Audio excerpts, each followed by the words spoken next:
ఇంకొక 3 రోజుల్లో పార్లమెంటుకు జరగబోయే ఎన్నికల్లో ఖమ్మం పార్లమెంటు నియోజకవర్గం నుంచి బీజేపీ అభ్యర్థిగా నిలబడ్డ నా సోదరుడైన వినోద్ రావన్న గెలుపును ఆకాంక్షిస్తూ అన్నను గెలిపించుకోవాల్సిన బాధ్యత మన అందరిదని కోరడం కోసం నేను ఇక్కడికి వచ్చాను. ఇప్పటి వరకు ఎన్ని పార్టీలకు ఓట్లేసినా మనకు ఒరిగింది లేదు, మేలు జరిగింది లేదు. ఇప్పటి వరకు ఎన్ని పార్టీలకు ఓట్లేసినా మనకు ఒరిగింది లేదు, మేలు జరిగింది లేదు. కానీ కమలం గుర్తుకు మాత్రం ఓటేస్తే గౌరవ పెద్దలు నరేంద్ర మోడీ గారు మాత్రం మనకు న్యాయం చేయడానికి సిద్ధంగా ఉన్నారు. గౌరవ పెద్దలు నరేంద్ర మోడీ గారిని 3వ ప్రధానమంత్రి చేయాలంటే ఇక్కడ అన్న గెలుపు మనకు అనివార్యమనే విషయం మీరు మర్చిపోవద్దు. గెలిపించండి దయచేసి, విజ్ఞప్తి చేయండి. ఇకపోతే బీజేపీ గెలుపు మీ బిడ్డల భవిష్యత్తుకు ఉపయోగపడుతుంది.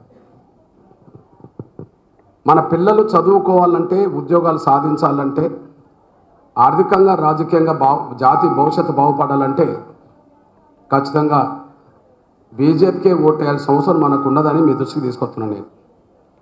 నేను వచ్చింది అన్న గెలుపు కోసమే కావచ్చు, కానీ అన్న గెలుపు కోసం వచ్చిందంటే మీ బిడ్డల భవిష్యత్తు కోసం నేను వచ్చినట్టు.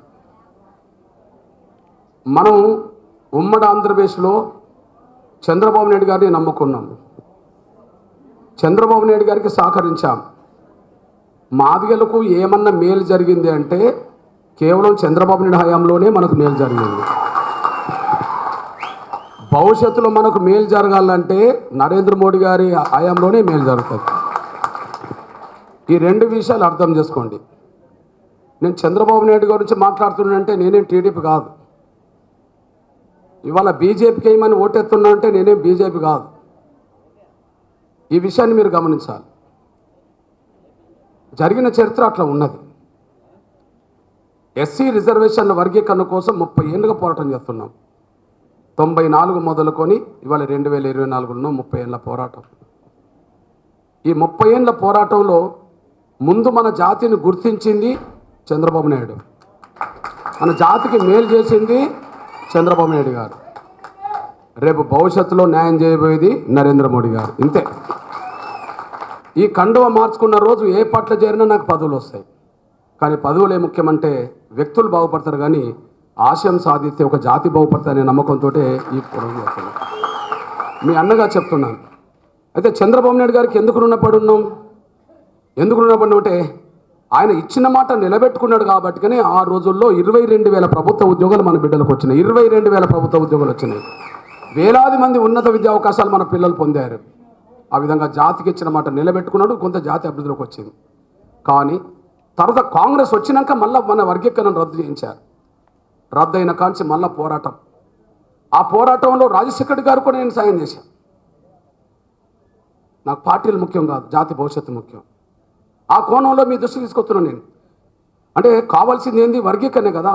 అప్పుడు ప్రభుత్వం ఎవరిది? కేంద్రంలో వాళ్ళదే కదా. అయితే నేను రాజశేఖర్ గారిని తప్పుపట్టలేను, ఎందుకంటే మధ్యలో ఆయన చనిపోయాడు. అది అకస్మాత్తుగా చనిపోయాడు. నేను ఆయన తప్పుపట్టలేను. కానీ అప్పుడు చేయాల్సింది ఎవరు? కాంగ్రెస్. అప్పుడు పాలన వాళ్ళదే. ఇప్పుడు గౌరవ నరేంద్ర మోడీ గారి దగ్గరికి నేను వెళ్ళక తప్పదు. వర్గీకరణ ఆయనే చేయాలి కాబట్టి, ప్రభుత్వమే చేయాలి కాబట్టి ఆయన దగ్గరికి వెళ్ళక తప్పదు. మరి రాజశేఖర్ గారు ఉన్నంత వరకు వర్గీకరణ చేపిస్తా ఉన్నాడు. ఆయన చనిపోయినాక వర్గీకరణ ఎందుకు అయిపోయింది? ప్రభుత్వం చేయలే. అప్పుడు ప్రభుత్వం ఎవరిది? వాళ్ళదే ప్రభుత్వం.